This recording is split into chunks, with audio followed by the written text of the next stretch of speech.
Greetings dear viewers and welcome back to the review program. In this episode we will be discussing the recent visit of Pakistan's Prime Minister to Uzbekistan, a significant diplomatic event that has further strengthened the ties between two nations. We will take a closer look at the meetings, agreements and future prospects that emerged from this visit.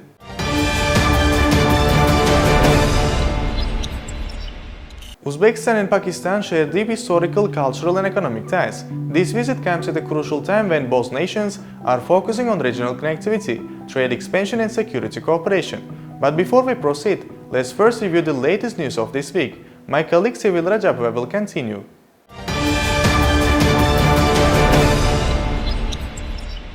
Good evening, dear viewers. I'm Sevil Rajapova and I will be briefing you on the recent news of the week. First, let me congratulate you on the beginning of holy month of Ramadan. With Ramadan beginning yesterday, the month symbolized reflection, compassion and spiritual renewal. The Uz Report team wishes you peace, joy and countless blessings throughout this sacred time. Now let's proceed with the news. This week started with the Senate plenary session discussing changes to the administrative border of Samarkand city, Samarkand and Ogdaryor districts. Lawmakers reviewed plans for the $10 billion Shireen business and residential complex, which will span a 15-kilometer stretch along the Zarafshan River. As part of the project, Samarkand city will gain 413 hectares of land, with developments including 254 high-rise buildings, social infrastructure and a construction timeline set on 3 stages to create nearly 50,000 jobs. Drivers who repeatedly ignore police stop orders without a valid reason may now face a 1-year license suspension. The fine has increased to 30 times the basic calculation amount, with repeat offences incurring a penalty of 50 times the basic calculation amount, or up to 15 days of detention. The law also introduces new penalties for failing to comply with police orders and criminalizes driving under the influence or refusing sobriety tests. In the spirit of Ramadan, the King Salman Humanitarian Aid and Relief Center, together with the Waqf Fund and the National Security Protection Agency, provided 6,750 food packages to low-income families across 14 districts, bringing support to nearly 7,000 vulnerable households. Uzbekistan will access mortgage eligibility for citizens without official income based on utility bills, fines and alimony payments, with data collected via the e-government system. By 2026, escrow-based loans and subsidies will apply to properties at least 50% completed, and mortgage subsidy applications will open on March 3rd with a 1.5-fold increase. As Uzbekistan hosted the Tashkent Grand Slam 2025 from February 28 to March 2nd, President Shavkat Mirziyoyev met with International Judo Federation President Marius Visa to discuss expanding cooperation in developing the National Judo School and promoting the sport across the country. Ahead of the tournament, Marius Visa attended a special event at the Museum of Olympic and Paralympic Glory, where he praised the achievements of Uzbek judokas at the Paris 2024 Olympics, including Dior Kaldiareva's historic gold medal. At the end of his visit, Visa was awarded the Duslik Order in recognition of his contributions to Uzbek judo. President Shavkat Mirziyoyev has approved the concept on ensuring freedom of conscience and state policy in religion. The document defines the principles of a secular state in governance, economy, education, healthcare and culture. It reaffirms constitutional guarantees of religious freedom and warns against the imposition of religious norms in public life. Starting this year, 11th grade graduates of non-Uzbek language schools must take a final state language examination. The updated certification procedure also defines exam formats and subjects for 9th and 11th grade students, including written, oral and practical assessment. According to the new presidential decree, the statistics agency under the President of Uzbekistan is being transformed into the National Statistics Committee. The new committee will implement AI-based services, reduce the burden on businesses, and eliminate annual reports for small enterprises. By the end of 2025, the Regional Statistics Information System is set to launch. Additionally, starting from the 2025-2026 academic year, a branch of the Economic Statistics Department of Tashkent State University of Economics will open within the committee. A tense Oval Office meeting between President Donald Trump and President Volodymyr Zelensky ended without signing critical minerals agreement, raising uncertainty over U.S. aid to Ukraine.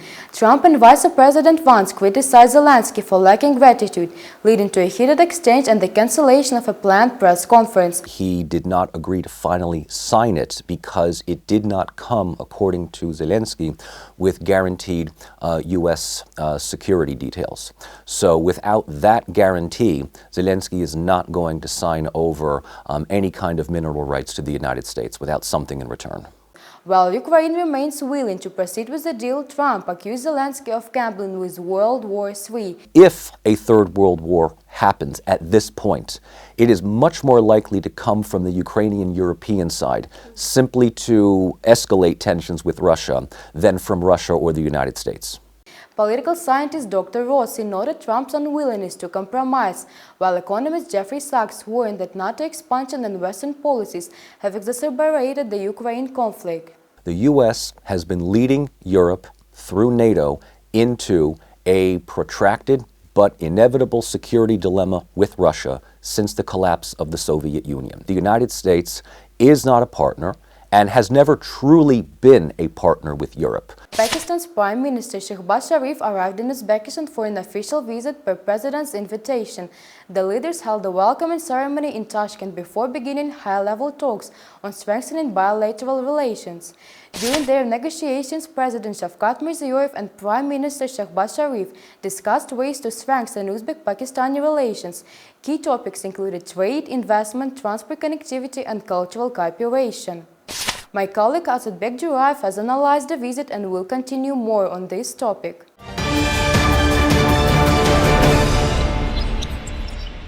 The Prime Minister's arrival in Tashkent was met with a warm welcome, reflecting the strong bilateral relations between the two countries.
During his visit, the Pakistani Prime Minister met with Uzbekistan's President Shavkat Mirziyoyev. The discussion centered on enhancing trade, boosting economic cooperation, and collaborating on key regional issues.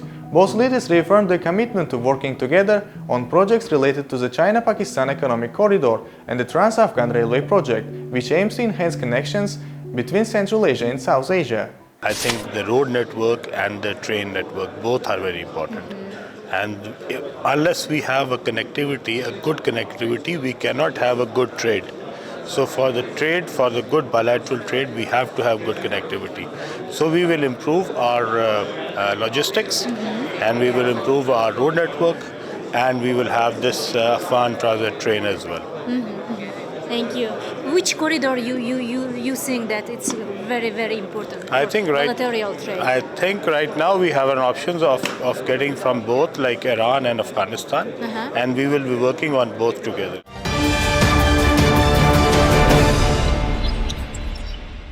The Pakistani Prime Minister also attended the Uzbekistan-Pakistan Business Forum, where dozens of business leaders from both countries engaged in discussions on investment opportunities.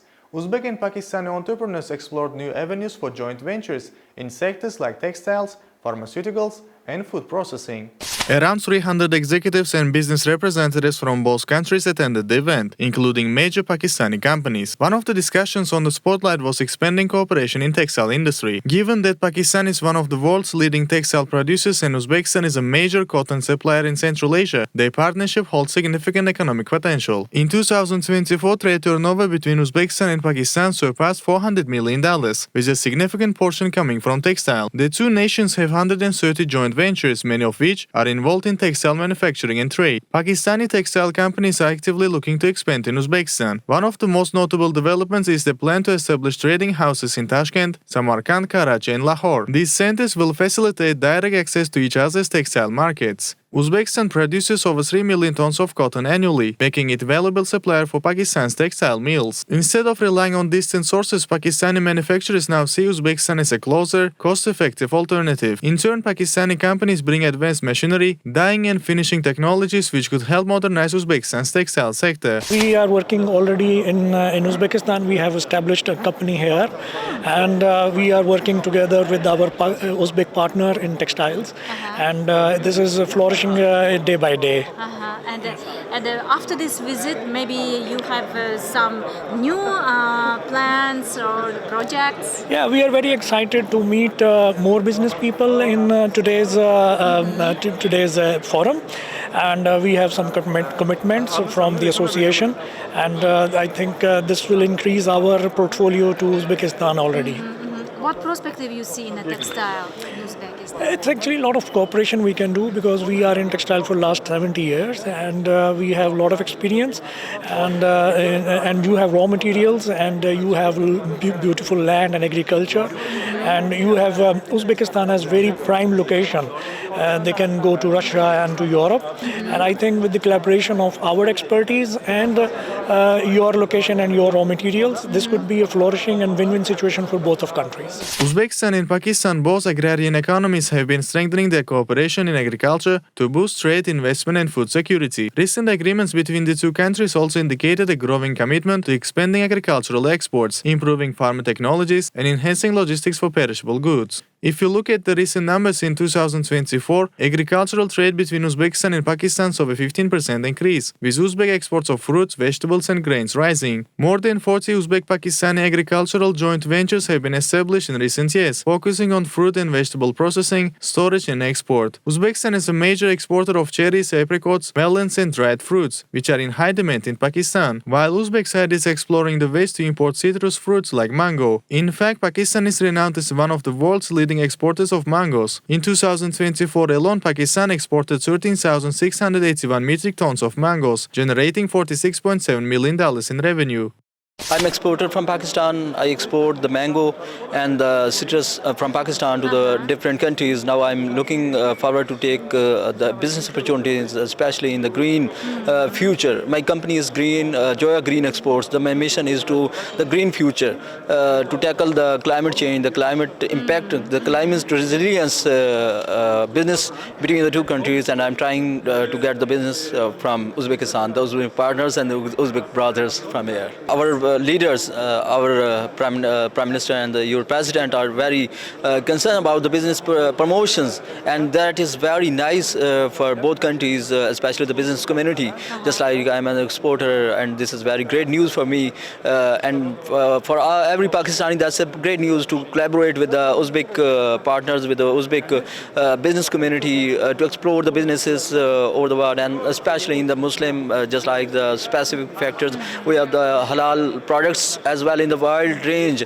Over the past 7 years, Uzbekistan's pharmaceutical sector has experienced significant growth, with production doubling, exports increasing 11-fold, and attracting $750 million in investments. The number of pharmaceutical enterprises has also tripled, highlighting the sector's growing importance in both the economy and society. To further enhance this sector, Uzbekistan is actively seeking international partnerships, notably with Pakistan. Pakistan's pharmaceutical industry is a very vibrant industry, and for our own country we produce around 95% of the medicines independently. We export to more than 60 countries, and that includes the US, UK, and many By markets. the way, yes, you know, we every year export $3 billion pharmaceutical Yeah. goods, and I think that it's also good market for Yeah, that's Pakistan. the three level, opportunity that exists in the pharmaceutical.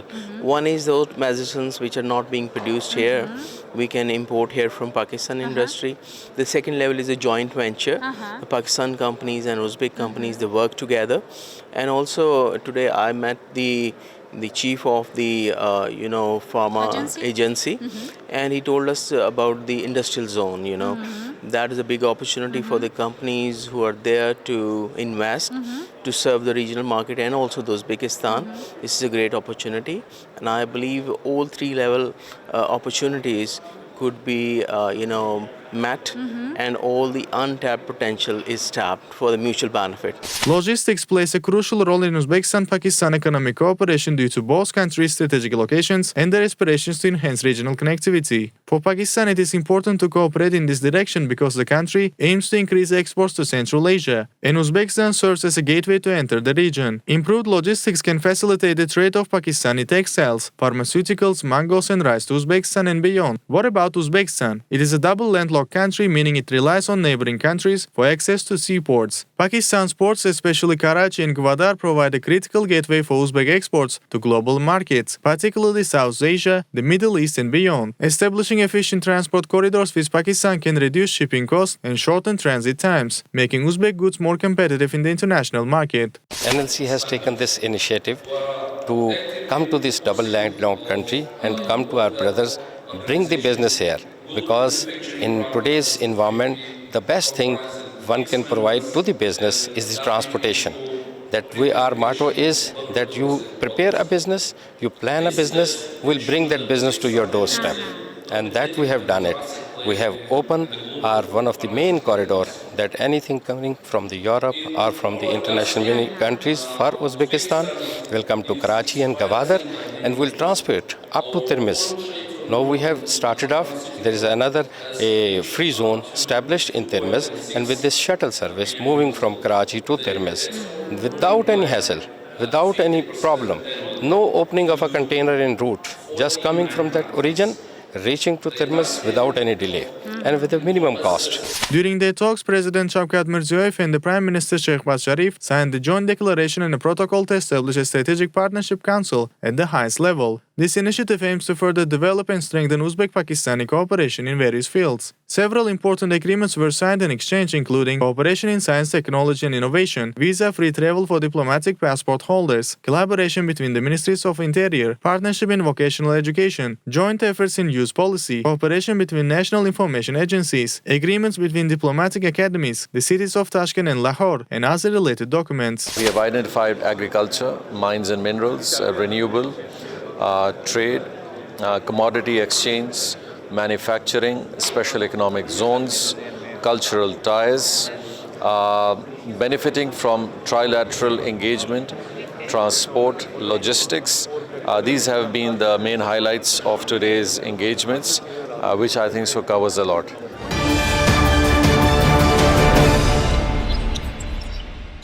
This visit has set the stage for a new chapter in Uzbekistan-Pakistan relations. Both nations have expressed their commitment to implementing the agreement signed and ensuring sustained engagement across multiple sectors. The coming years is expected to witness a significant increase in trade, investment and people-to-people ties between the two countries. Stay tuned for more updates. Until next time, thank you for joining us.